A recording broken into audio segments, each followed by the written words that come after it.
pornographie pour les jeunes malgré la loi sur la protection des mineurs.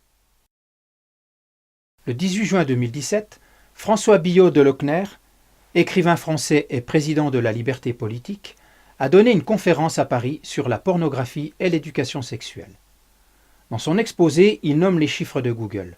Les sites porno représenteraient un tiers des sites consultés. Selon les chiffres d'une étude française, 70% des adolescents entre 15 et 20 ans regardent des films porno et 20% sont tombés dans l'addiction. Selon une étude de Bitdefender, éditeur de logiciels de sécurité, les enfants de 6 ans qui ont accès à Internet sont déjà concernés.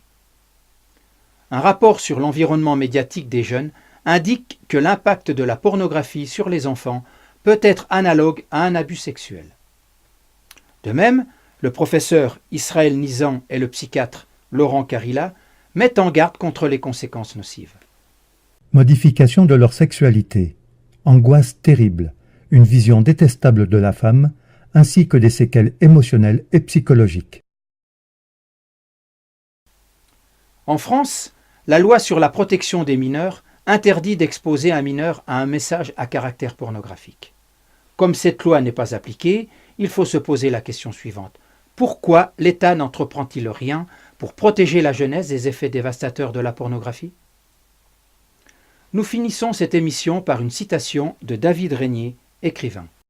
Le porno est un produit de consommation de masse. Il est devenu une problématique citoyenne, absente du débat public.